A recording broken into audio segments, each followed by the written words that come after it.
Bismillahirrahmanirrahim. Assalamu alaikum. Today we shall discuss types of learning. Learning की दो major categories हैं, non associative learning and associative learning. आज के lecture में हम एसोसिएटिव लर्निंग को डिस्कस करेंगे। एसोसिएटिव लर्निंग में फर्दर कैटेगरीज हैं। फर्स्ट है क्लासिकल कंडीशनिंग। तो पहले हम क्लासिकल कंडीशनिंग को डिस्कस करेंगे। क्लासिकल कंडीशनिंग को पावलोवियन या रेस्पोंडेंट कंडीशनिंग भी कहा जाता है। ये ऐसा लर्निंग प्रोसेस है जिसमें कोई इनेट रेस्पॉन्स जो कि किसी भी स्ट्रॉन्ग स्टिमुलस के नतीजे में पैदा होता है, उससे अब हम एक ऐसे स्टिमुलस के साथ एसोसिएट कर देते हैं जो पहले न्यूट्रल था। यानी ऐसा स्टिमुलस जो किसी किस्म का रेस्पॉन्स पैदा नहीं कर सकता, उसे जब हम एक स्ट्रॉन्ग स्टिमुलस के साथ पेयरिंग कर देते हैं तो इसकी बार रेपिटेशन के नतीजे में उस रेस्पॉन्स की कंडीशनिंग हो जाती है और वो उस न्यूट्रल स्टिमुलस के साथ जुड़ जाता है।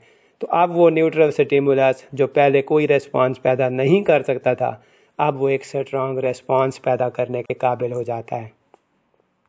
इस डायग्राम को अगर आप देखें तो फूड और हैप्पी बेबी दोनों अलग अलग रेस्पॉन्सेज और स्टिमुलस हैं। यानी फूड एक अनकंडीशनड स्टिमुलस है, जबकि हैप्पी बेबी की जो कंडीशन है वो एक अनकंडीशनड रेस्पॉन्स है। ये हम क्लासिकल कंडीशनिंग से पहले की सिचुएशन देख रहे हैं। तो क्लासिकल कंडीशनिंग में कंडीशनिंग से पहले की जो स्टेज है दैट इज स्टेज 1। इसमें एक अनकंडीशनड स्टिमुलस है और अनकंडीशनड स्टिमुलस ऐसा स्टिमुलस होता है जो नेचुरली आकरिंग है और ऑटोमेटिकली किसी भी रिस्पांस को ट्रिगर करता है। स्क्रीन पर मौजूद डायग्राम को अगर आप देखें तो ये सेकंड स्टेज है जिसमें कंडीशनिंग का अमल शुरू हो रहा है। एक न्यूट्रल स्टिमुलस है जैसा कि मदर का देखना, और एक अनकंडीशनड स्टिमुलस है जैसा कि फूड, और अनकंडीशनड रेस्पॉन्स है हैप्पी बेबी। हम फूड के नतीजे में चाइल्ड हैप्पी बेबी बन जाता है, गोया फूड को देखकर वो खुश हो जाता है। अब फूड एक स्टिमुलस है जो कि बच्चे में खुशी के रेस्पॉन्स को पैदा कर रहा है। इसके साथ हम एक और स्टिमुलस जोड़ देते हैं, मदर का आना। तो ये स्टिमुलस फूड के साथ साथ आएगा, यानी अब मदर फूड प्रोवाइड करेगी जिससे बच्चा खुश हो जाएगा। स्टेज 1 में कंडीशनिंग के दौरान के इस अमल को अगर आप देखें तो न्यूट्रल स्टिमुलस है जैसा कि मदर, यहाँ एग्जाम्पल के तौर पर दिखाया गया है कि मदर एक न्यूट्रल स्टिमुलस है।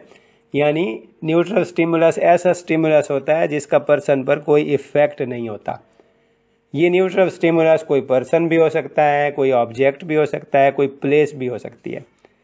Neutral stimulus in classical conditioning does not produce a response until it is paired with the unconditioned stimulus. ये न्यूट्रल स्टिमुलस किसी किस्म का रेस्पॉन्स पैदा नहीं कर सकता जब तक कि हम इसे किसी अनकंडीशनड स्टिमुलस के साथ जोड़ ना दें। पिछले में आपने देखा था कि एक फीडर को देखकर बच्चा खुश होता है। अब फीडर एक अनकंडीशनड स्टिमुलस है और बच्चे का खुश होना एक अनकंडीशनड रिस्पॉन्स है। इस अनकंडीशनड स्टिमुलस के साथ हम एक न्यूट्रल स्टिमुलस ऐड कर रहे हैं, मदर। गोया मदर को देखकर बच्चा वैसे खुश नहीं होगा जैसे मदर के फीडर लाने पर खुश होगा।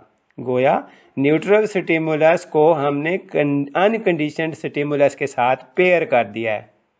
कंडीशनिंग की इस प्रोसेस में सेकंड स्टेज में हम देखते हैं कि कंडीशनड स्टिमुलस जो कि पहले न्यूट्रल स्टिमुलस था, अब उसे हमने अनकंडीशनड स्टिमुलस के साथ जब एसोसिएट कर दिया है तो अब ये कंडीशनड स्टिमुलस बन गया है। और ये कंडीशनड स्टिमुलस एक कंडीशनड रेस्पॉन्स को ट्रिगर करेगा। गोया जब हम किसी भी न्यूट्रल स्टिमुलस को एसोसिएट कर देते हैं एक अनकंडीशनड स्टिमुलस के साथ, तो इस एसोसिएशन की वजह से न्यूट्रल स्टिमुलस अब कंडीशनड स्टिमुलस में चेंज हो गया और ये कंडीशनड स्टिमुलस एक कंडीशन रेस्पॉन्स पैदा करेगा। तो कंडीशनिंग के अमल के दौरान जब मदर फीडर के साथ एसोसिएट हो गई, मदर एक न्यूट्रल स्टिमुलस है, फीडर एक अनकंडीशनड स्टिमुलस है, इन दोनों को जब हम एसोसिएट कर देते हैं तो अब मदर एक कंडीशनड स्टिमुलस बन गया और ये एक कंडीशनड रेस्पॉन्स ट्रिगर कर रहा है। गोया पहले बच्चा फीडर को देख के खुश होता था, अब वो मदर को देख के खुश होगा क्योंकि मदर फीडर के साथ एसोसिएट हो गई। लिहाजा मदर एक कंडीशनड स्टिमुलस है और ये बेबी में एक कंडीशनड रेस्पॉन्स यानी हैप्पीनेस पैदा कर रहा है। तो अब ये बात क्लियर हो गई कि जब कंडीशनिंग होती है तो एक न्यूट्रल स्टिमुलस अनकंडीशनड स्टिमुलस के साथ एसोसिएट होकर एक कंडीशनड स्टिमुलस में तब्दील हो जाता है और कंडीशनड स्टिमुलस एक कंडीशनड रेस्पॉन्स पैदा करता है। गोया ये रेस्पॉन्स प्रीवियसली न्यूट्रल स्टिमुलस के नतीजे में पैदा हुआ। पहले ये स्टिमुलस न्यूट्रल होता था, जब ये अनकंडीशनड स्टिमुलस के साथ एसोसिएट हो गया तो अब ये कंडीशनड स्टिमुलस बन गया और ये वो रेस्पॉन्स पैदा करेगा जो एक अनकंडीशनड स्टिमुलस के नतीजे में होता था। पफलॉफ जो कि एक रशियन साइकोलॉजिस्ट था, उसने क्लासिकल कंडीशनिंग का ये नज़रिया अपने डॉग और फूड के एक्सपेरिमेंट के ज़रिए वाज़े किया। तो पफलॉफ ने जो एक्सपेरिमेंट किया, इस डायग्राम में वो वाज़े दिखाया जा रहा है कि फूड को देखकर डॉग के मुंह में पानी भर आता है। गोया डॉग जब सेलिवेट करता है फूड को देखकर तो फूड एक अनकंडीशनड स्टिमुलस है और डॉग का सेलिवेट करना एक अनकंडीशनड रेस्पॉन्स है। उसने क्या किया कि इस फूड के साथ साथ उसने घंटी के बजाने को एसोसिएट कर दिया। घंटी जो कि एक न्यूट्रल स्टिमुलस है, यानी घंटी के बजने से डॉग में किसी किस्म की सेलिवेशन पैदा नहीं होती थी, लेकिन जब फूड के साथ एसोसिएट कर दिया गया तो बार बार की इस रेपिटेशन के नतीजे में ये कंडीशनिंग हो गई कि न्यूट्रल स्टिमुलस जो कि बेल रिंगिंग था, अब वो चूँकि फूड के साथ एसोसिएट होकर कंडीशनड स्टिमुलस में तब्दील हो गया है। कंडीशनड स्टिमुलस यानी सिर्फ घंटी का बजना ही डॉग में सेलिवेशन पैदा करता है। तो बार बार के इस रेपिटेशन के नतीजे में अब ये रेस्पॉन्स कंडीशनड हो गया है उस कंडीशनड स्टिमुलस के साथ। अब डॉग फूड को देखे बिना ही सिर्फ बेल रिंगिंग के नतीजे में ही सेलिवेट करने लगा। कंडीशनिंग के इस अमल को आप इस डायग्राम में वाज़े तौर पर देख सकते हैं कि डॉग की ट्रेनिंग किस तरह से काम करती है।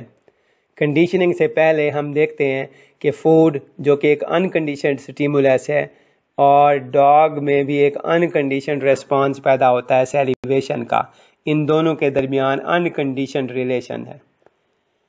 तो कंडीशनिंग के से पहले ये एक्सपेरिमेंट फूड के साथ हुआ कि फूड देखने से डॉग में सेलिवेशन पैदा होती है। तो अब एक न्यूट्रल स्टिमुलस कंडीशनिंग से पहले हम देखते हैं बेल रिंगिंग, वो किसी किस्म का कंडीशनड रेस्पॉन्स डॉग में पैदा नहीं करता, यानी घंटी बजाने से डॉग में कोई सेलिवेशन पैदा नहीं होता। लेकिन कंडीशनिंग के अमल के दौरान जब हम फूड के साथ बेल रिंगिंग को एसोसिएट करते हैं तो अब फूड देखने से डॉग जाहिर बात है एक अनकंडीशनड रेस्पॉन्स तो दे रहा है, सेलिवेट कर रहा है फूड को देखकर, लेकिन साथ ही बेल रिंगिंग भी एसोसिएट हो गई। तो बार बार इस अमल को रिपीट करने से बेल रिंगिंग की कंडीशनिंग हो गई। तो अब डॉग बगैर फूड देखे ही सिर्फ बेल रिंगिंग के नतीजे में ही सेलिवेट करना शुरू कर देता है। तो इस तरह से कोई एक स्टिमुलस जो कि पहले न्यूट्रल था उसे हमने किसी अनकंडीशन स्टिमुलस के साथ जब एसोसिएट कर दिया तो ये स्टिमुलस जो पहले न्यूट्रल था, कोई रेस्पॉन्स पैदा नहीं करता था, अब अनकंडीशनड स्टिमुलस के साथ एसोसिएट होने की वजह से इसकी कंडीशनिंग हो गई और ये स्टिमुलस अब वही रेस्पॉन्स पैदा कर सकता है जो कि एक अनकंडीशन स्टिमुलस पैदा करता था। क्लासिकल कंडीशनिंग के इस पूरे प्रोसेस में हमें कुछ टर्म्स मिलती हैं, जैसा कि stimulus, response, conditioned, unconditioned, reinforcement और कॉन्सिक्वेंस। स्टिमुलस आप सब जानते ही हैं कि कोई ऐसी चीज़ जो कि किसी भी फ़र्द के अंदर किसी काम पर उकसाए, यानी फ़र्द को ये स्टिमुलस रेस्पॉन्ड करने पर उकसाता है। और रेस्पॉन्स क्या है? स्टिमुलस के नतीजे में जब कोई भी इंडिविजुअल बिहेव करता है उसके रिएक्शन में, that is called response. Response और स्टिमुलस के दरमियान इस रिलेशन की वजह से हम किसी भी स्टिमुलस से उसके रेस्पॉन्स को कंडीशन कर सकते हैं। इसी तरह कोई ऐसा स्टिमुलस जो किसी किस्म का रेस्पॉन्स पैदा नहीं करेगा वो न्यूट्रल स्टिमुलस कहलाएगा, और उसके साथ अगर कोई रेस्पॉन्स नहीं जुड़ा हुआ तो वो रेस्पॉन्स अनकंडीशनड रेस्पॉन्स कहलाएगा।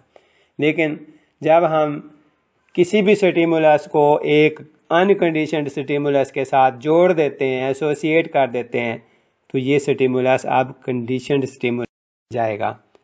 रीइंफोर्समेंट और उसके कॉन्सिक्वेंसेस की डिटेल आपको नेक्स्ट टाइप ऑफ लर्निंग में समझ आएगी जब हम ऑपरेंट कंडीशनिंग पढ़ेंगे।